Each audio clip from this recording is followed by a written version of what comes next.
Hi everyone, this is Jim. Welcome to the Blitz chess postmortem, a postmortem of my Blitz game number 289. Let's see, I was black here. Let's turn the board around. My opponent played e4, I play e5. My opponent plays knight f3, all normal moves, and I play the wacky f5, the Latvian gambit. I was calling it the Latvian counter gambit during the video, I think, but that's not correct. It's just the Latvian gambit, formerly known as the Greco counter gambit. This is an old opening. It was written about by Greco 400 years ago. In the 20th century, some Latvian players tried to revive it, and so it got named the Latvian gambit after them. You can see the chess engine does not approve, but actually if you give it longer to think about it, the evaluation will drop. So it's not completely losing. It's just that it gives it gives white some edge here. And let's go ahead and follow the main line for a little bit. My opponent played d4 here, which is an interesting try to get away from the sharper tactical lines and just play for a normal opening advantage. But the most direct way to play is knight takes e5. After all, his knight attacked the pawn and I didn't bother to defend it. I just counterattacked his e-pawn. And then you'll see the evaluation already has dropped a bit, so maybe it's not so strong in favor of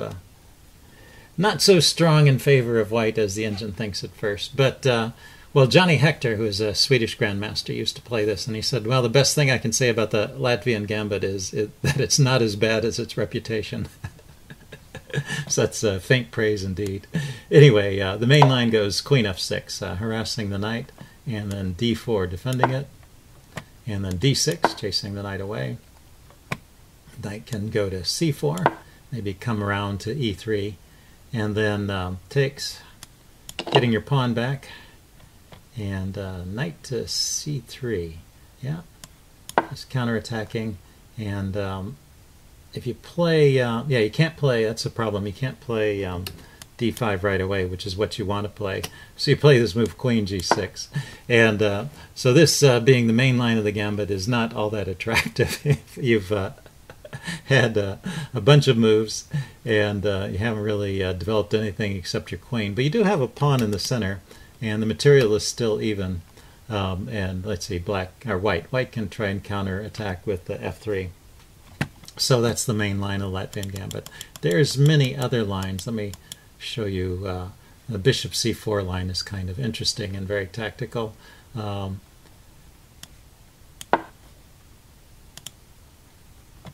And you go ahead and grab the pawn here. Knight takes, and queen to g5. So that's what's interesting about this. This is a counterattack. The knight is loose here. The pawn is the pawn is loose here. But and when you take the pawn, of course, you're hitting the knight. But on the other hand, you've done nothing about the threat that white has on f7. Let's see. And knight f7. Yeah, you can play knight f7 here. This is one of those crazy lines. Take rook here, and just giving up. Let's see, yeah, d5, and he grabs the rook in the corner. So you're sacrificing a rook here in this line, but actually you have pretty decent compensation. Knight f6. Maybe the knight doesn't make it out there alive. You're hitting his bishop, and you've sort of trapped his knight. So you basically are just sacrificing the exchange. And whoop, oh, you can't take back. I misplayed that. Bishop takes. Oh, why can't you take back? Knight takes d4. What is wrong with that? Queen h5 check. Ah, yeah, you got to watch out for these counterattacks. Okay, so that's no good. So the bishop can just take that pawn, but you can play bishop to h3 here as the book move, or bishop to g4 the engine likes. Counterattacking the queen. Okay, anyway, it's kind of a wild and crazy position. And it does go on from here. But that was not what was played in the game. So let's return to the game. I just wanted to show you a few of the ideas in the Latvian gambit. My opponent played d4. So just kind of counterattacking in the center, but giving up on trying to get a really strong advantage. So I took the pawn, and my opponent took on e5, And I just developed a knight. This is very natural. Defending, you've got a pawn in the center. You want to hold on to it. And if I'm given time, I'm going to play d6 and drive the knight away. So this move, bishop to c4, is very interesting because it attacks the weak f7 square and encourages me to play d5, which gains a tempo on the bishop, but at the same time I can no longer, having played d5, I can no longer play d6 to chase his knight away, so that's going to be there for a while. He played bishop b5 check, which is a mistake, actually. If he wants to maintain an even game, he can play one of these two moves, bishop to b3 or bishop to e2, with a, so that's bishop here or bishop back here, with a slight edge to white, so kind of a typical opening advantage, although a bit of an unusual position. But instead he played bishop to b5 check, and actually I'm better from this point on in the game, so the opening was a success from that point of view. So he has to retreat the bishop. He goes back to a4. And now queen a5 check. Yeah, I didn't think about this. I should have been a little bit more aware of the tactical possibilities. He can block with the knight and defend the bishop that way. So it's not winning a piece, but it is kind of an interesting way to play. I played bishop d6, just continuing with my development and putting pressure on the knight. I didn't want this guy to be staying here forever.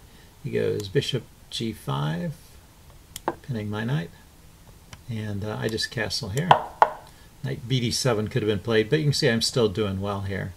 He develops his knight, and I bring my knight out to counterattack. Queen b6 could have been played there too, but I like to develop my minor pieces, and this is still good for me. So bishop to b3, the bishop really wasn't doing more, and now there is a threat. He's got a pin here, and he's threatening to take the pawn on e5, or e4 rather. So I took his knight first. He's got to take back. Can't grab the pawn here just yet, and then I'll take with my bishop, and then he grabs the pawn on e4. So material is even. Right here I have some better choices than what I played. I played queen e7, which I thought was kind of logical, but it leaves this knight pinned. So the engine points out that queen e8 is a lot stronger. When this when the knight is unpinned, then this knight is hanging, so he's got to do something about this. So he takes, and I can take back with the bishop here, and it's a check. And so that's good for me. The way I played it with the queen on e7 is just not as good, although still some advantage. It's because I'm maintaining this pin on the knight, so his knight can stay there. He goes queen e2, and now queen b4 check would have been a nice way to quickly unpin and take his knight, so I missed that idea. Played bishop to f5. And so now he exchanges, and I have to take with the pawn. This is an interesting tactic. If I take with the bishop, he can just trade queens, and I have to take back, and then he grabs my bishop at the end. So, well, 2 rooks and 2 bishops. I guess this is not completely winning because I have this pin. So I will get a piece back, but that leads to equality. And g takes f6 maintains an advantage. And just developing my pieces here. Bishop takes, pawn takes, and then I start pushing on with my pawns. King b1, and of course I've got this pin on the c pawn, which becomes a factor. Right now I'm just advancing my pawns on the queen side. My king, in spite of it being somewhat airy over here, looks pretty safe. I can always move to this dark squared diagonal, and he doesn't have a dark squared bishop anymore, so it can be defended over there. He plays a4, and now here's my chance. I think maybe one of the last ones to get a good advantage. At some point white manages to turn the tables on me. So this move here, queen to b4, it's actually a move that I wanted to play, and I was just worried about him taking my b pawn and undermining the center. But he can't do that, because after queen b4, again, because of this pin on the c pawn, his bishop is just hanging. No, that's not it. This diagonal. the c-pawn is pinned, so his bishop is just hanging, and he's got to do something about that first. Queen to d2. I don't see queen d2 as one of the playable moves there.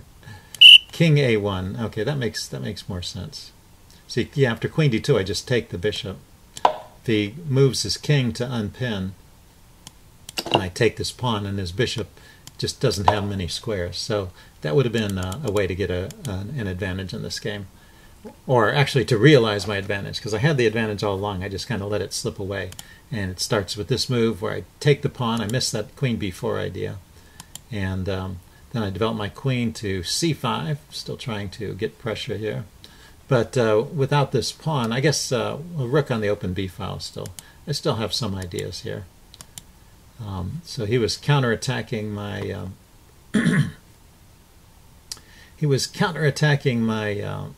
my center here. So I felt compelled to push on with d4. Yeah, I guess I wanted to be able to move my queen away and not have to worry about this pawn. But when this pawn falls, this pawn falls. So I was trying to secure my d pawn here a bit, and also defend. That's right, I was defending the e pawn too laterally. So this rook is free to move to the b file. So he gets the check in. My king goes over, and then he gets queen c4. So this helps him to equalize. All this time I've been trying to play the move rook to b8, and I haven't been able to get it in. So I exchange queens. I get the rook in. So, but then it's about an even game. So I should keep the queens on, queen b6, and try and double up on the b file. Yeah, with his queen over here on c4, it's not actually threatening all that much, even though it's a battery. All these squares are covered, and he's taken the pressure off of the e pawn momentarily. So I have time to play queen b6, and that's the way to maintain an advantage. So after the trade and rook e1, the advantage shifts the other way. And now my advanced pawns here are somewhat of a weakness. These guys are just a bit loose over here. And I have to play actively, trying to gain some tempos, but he's just able to equalize. So if we back up, instead of playing this move rook to b1, I should have recognized actually after the queen trade that I've shifted to another regime. And here we are in the ending phase, really. There's just two rooks and a minor piece. We're really in an endgame. And sometimes in an endgame you need to play a little more slowly instead of continuing the active plans you had from the middle game, which I was continuing sort of by momentum. That was my plan all along, was to put the rook on the b file, and I just continued with it. Right now it makes more sense to activate my king, get it to a position where it can defend the e-pawn. So really this was a moment to pause after the queen trade and kind of switch gears and go into endgame mode, and I was still playing like it was the middle game. So I'm whipping out these moves a little too quickly, trying to hold on to everything, attacking his bishop since he attacked my pawn. Goes bishop d3, and now this isn't looking so great. I should probably just take bishops. I was still trying to play for something with the king here, but now he can just take the e-pawn. And from this point on, white is just winning. So a couple of blunders there. It was just a blunder of a pawn, really. I should have traded and tried to defend the pawn. I take, he takes, and I grab this pawn, but then he gets the other pawn. He can play. He plays rook g3 first check to defend his pawn. I activate my king, and then he grabs the a-pawn. So I'm a pawn down. My king is a little more active than his king, but I don't have any real serious threats here against his king. So white is just better here. I play rook c4, ganging up on the c-pawn. He goes rook f3 check. That eliminates the threat by forcing me to trade rooks.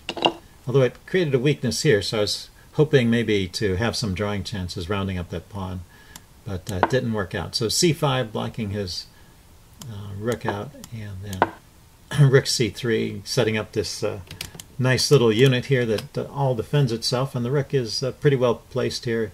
It restricts his king a bit and puts some pressure on the kingside pawns here too. He went up with his king, and I just come forward. Now rook a7 going after my pawn. And here I'm getting back towards equality, it looks like. So rook f7 check, and king g5. Rook c7. Okay, but this pawn is well defended, so my king... Oh, I didn't play king up first, I played h4 first. Rook g7 check. Now the king forward.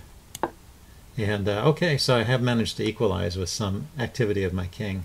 He plays rook f7, king e3,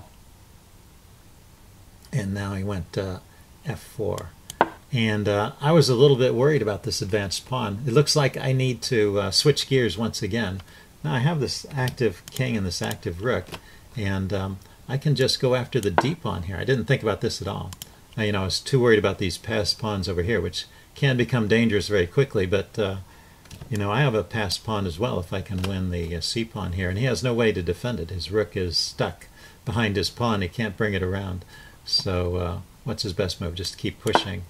And then I take with check, and his king runs here. It's probably the best square. And then d3, I can start pushing my pawns through. So this is interesting, but it looks like black should be winning this endgame. So I missed another chance there. King f3 was played, just trying to stay in touch with these queenside pawns. I was thinking, well, maybe I can grab this pawn and get counterplay with the h pawn. So he pushes, I go after the h pawn as planned, and he gets his rook out of the way. And we're still about even here, so at some point I am lost right here. So what do I need to do? Rook to f1 is the only drawing move in this position, and that's a bit mysterious. Not clear what that does. Rook f1. What if he tries to activate his king? Rook a1 check. Oh, and he can't come forward and the king comes back. Ah, so that's what rook f1 does. Keeps him from activating his king, and we get a draw. Okay, well that was kind of a subtle resource. Okay, so after f7, instead of playing rook f1, I played h3. Just trying to get my pawn in position to queen. But now, now white is actually just winning here. He gets to activate his king. What? That was a draw again? Rook f4 or c4.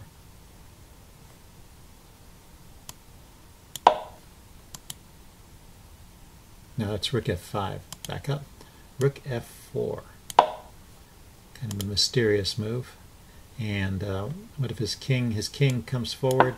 Then I get this move with check, and then I can queen. So it's another way of keeping his king in the box. Preventing your opponent from activating his king in the endgame would have been a critical resource here. It's an interesting idea.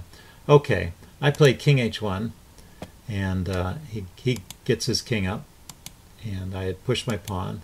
Okay, we're still in the range of even, so it's not here until I give up, and I was thinking I could take this pawn, get my king out of the way, and queen this pawn, win his rook. But that's a losing strategy, because now his king is well placed. He can gobble up my pawns and queen these guys. So just trading everything off is a losing strategy for me, and I need to play more actively. So d3 is a try here. Takes d3, and now rook f4. How about if he just takes the pawn? Rook c4 check.